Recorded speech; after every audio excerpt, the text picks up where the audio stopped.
जय श्री राम। सभी श्रोताओं का मेरे संत कल्याण वाणी चैनल में हार्दिक स्वागत है। पुनः सबसे विनती है, कृपया मेरे इस चैनल को सब्सक्राइब करें। संतों की कल्याणकारी वाणी है, इसको अधिक से अधिक शेयर करें और इस वाणी को लाइक करें। तो आज साधकों के प्रति मैं पूज्य महाराज जी के तीसरे भाग को आपके सामने रख रहा हूँ। इसमें महाराज जी ने हमारे मन में जो ये बात रहती है, ऐसा होना चाहिए, ऐसा नहीं होना चाहिए, इन दोनों बातों को नहीं करने की प्रेरणा दी है। तो पूज्य ब्रह्मलीन श्रद्धेय स्वामी श्री राम सुखदास जी महाराज जी के वचन हैं, राम साधक अगर ऐसा होना चाहिए, ऐसा नहीं होना चाहिए, इन दो बातों को छोड़ दे और भगवान की आज्ञा के अनुसार कार्य करता रहे तो उसको भगवान की प्राप्ति हो जाए। जिसको मुक्ति कहते हैं, जिसको कल्याण कहते हैं, वह हो जाए।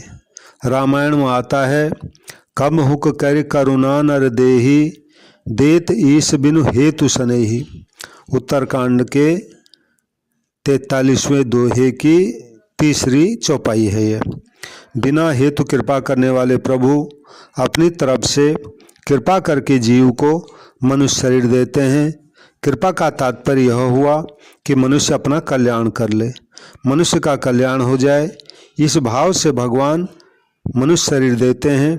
अतः भगवान की तरफ से तो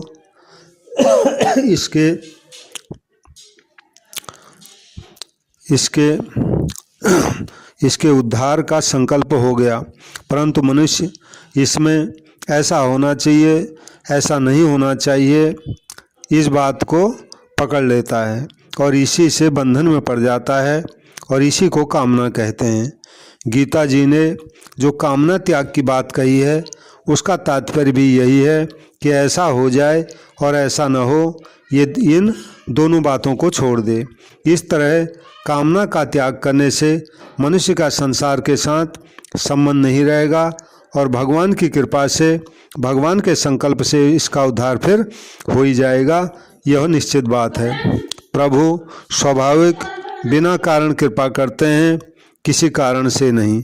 बिनु हेतु सनेही, यानी बिना कारण प्रभु कृपा करते हैं। अतः भगवान का यह संकल्प है कि मनुष्य अपना उद्धार कर ले। भगवान का संकल्प सत्य होता है, नित्य होता है और स्वतः सिद्ध होता है। इसलिए मनुष्य को अपने कल्याण के लिए कुछ भी करना नहीं पड़ता। बस केवल एक बात है कि मनुष्य अपनी आड़ नहीं लगाए। आड़ क्या है? अर्थात ऐसा होना चाहिए और ऐसा नहीं होना चाहिए, इस बात को मिटा दे, यानी इसको मन में स्थान न दे। फिर इसका कल्याण स्वतः हो जाएगा। ऐसा हो जाए और ऐसा न हो जाए, इससे होता कुछ नहीं है। कारण कि ऐसा हो जाए, ऐसा चाहने से क्या ऐसा हो जाता है, और ऐसा न हो जाए, ऐसी चाहने से क्या ऐसा नहीं होता। एक एक भाई बहन इस पर विचार करके देखें कि जैसा हम चाहें वैसा हो जाए और जो हम नहीं चाहें वह नहीं हो, यह बात होती नहीं है। अभी तक किसी के भी मन की बात पूरी नहीं हुई तो आप कैसे हो जाएगी। आप लोग अपना अपना जीवन देख लें कि हमने जैसा चाहा वैसा हुआ क्या, जो नहीं चाहा वह नहीं हुआ क्या। आपकी उम्र भर का ऐसा अनुभव। अतः हमारे चाहने से क्या होता है? प्रभु की प्राप्ति में बाधा लगने के सिवाय और कुछ नहीं होता। जिसको तत्व ज्ञान, जीवन मुक्ति, भगवत प्रेम, भगवत प्राप्ति, कल्याण, उद्धार कहते हैं, उसमें केवल बाधा लगती और कुछ नहीं होता। कहते हैं बात तो ठीक है, पर मन में ऐसी कामना हो जाती है। क्या करें महाराज? इसमें एक बात बताते हैं, जो हो जाता है वह दोषी नहीं होता, प्रत्युत जो हम करते हैं वह दोषी होता है। जैसे वर्षा हो जाए न हो जाए तो हमें क्या उलाहना मिलता है? क्या इसमें हमारी कोई जिम्मेदारी होती है?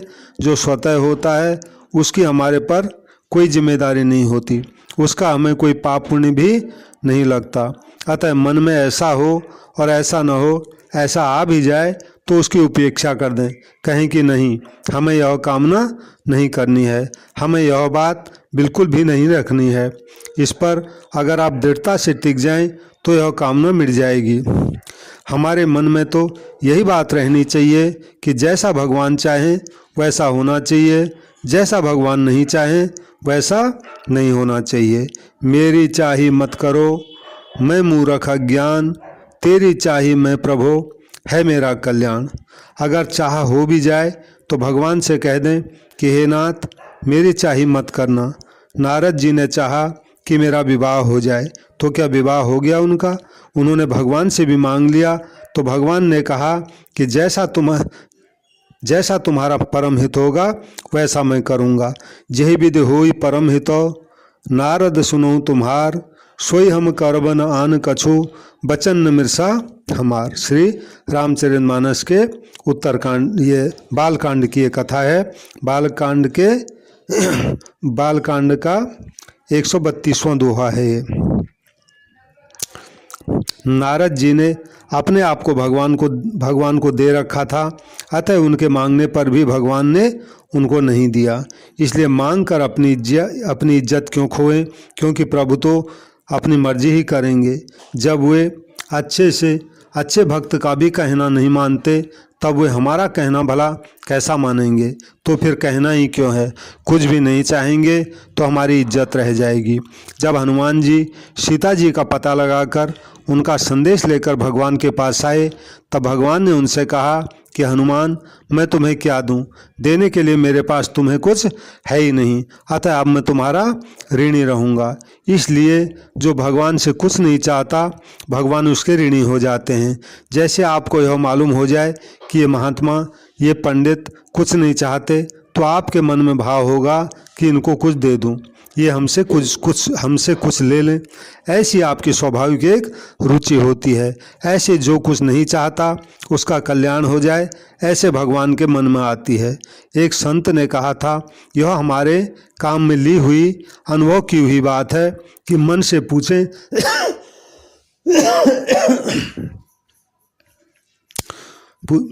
अनुभव की हुई बात है कि मन से पूछें कि मन तेरे को क्या चाहिए। मन से उत्तर दें कि कुछ नहीं। बोल क्या चाहिए? बोले कुछ नहीं। ऐसे बार बार क्या चाहिए? कुछ नहीं कहते रहें, मन से कहते रहें तो चाहना मिट जाएगी। हमें कुछ चाहिए ही नहीं, क्योंकि सबकी अन्न जल की व्यवस्था अपने आप होती है। हम जी रहे हैं तो जीने की सामग्री हमें अपने आप आ जाएगी। फिर चाहना क्यों करें? सुख मिले दुख न मिले ऐसा सभी चाहते हैं, पर आज तक एक भी प्राणी ऐसा नहीं हुआ जिसको दुख न मिला हो और सुख ही सुख मिला हो। इसलिए प्रभु की मर्जी में अपनी मर्जी मिला दें। प्रभु जो कर रहे हैं उसमें हमारा हित भरा है, ऐसा होना चाहिए, ऐसा नहीं होना चाहिए। बस यही बंधन है। यह नहीं रहे तो फिर प्रभु का भजन स्वाभाविक होगा। प्रभु की मर्जी में अपनी मर्जी मिला देना, अपनी कोई चाहना अलग से नहीं रखना, यही पूजा है। अगर अगर अपने मन में यह हो जाए, यह न हो, ऐसा रहेगा तो पूजा में बाधा लगेगी। एक संत मिले थे, उन्होंने कहा कि हमारी तो सदा मनचाही होती है, दुनिया में ऐसा कोई नहीं है जिसकी सदा मनचाही होती हो। तो उनसे पूछा, महाराज आपकी सदा मनचाही कैसे होती है? वे बोले कि हम अपनी कोई चाहना रखते ही नहीं, हमने अपनी चाहना भगवान की चाहना में मिला दी है।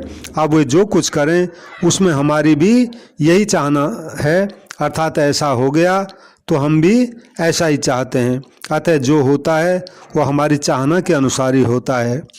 राम कीन चाहै सोई होई, करे अन्यथा अस नहीं कोई। श्री रामचरितमानस बालकांड के 127वें दोहे की पहली चौपाई है। इसलिए साधक अपनी कोई भी चाहना नहीं रखें। पूज्य श्री महाराज की जय जयकार हो। तो पुनः सबसे प्रार्थना है, कृपया चैनल को सब्सक्राइब करें, संतों की वाणी है इसको शेयर ज़रूर करें और लाइक करें। जय श्री राम, जय श्री राम। सबको नमस्कार, सबको प्रणाम। जय श्री राम।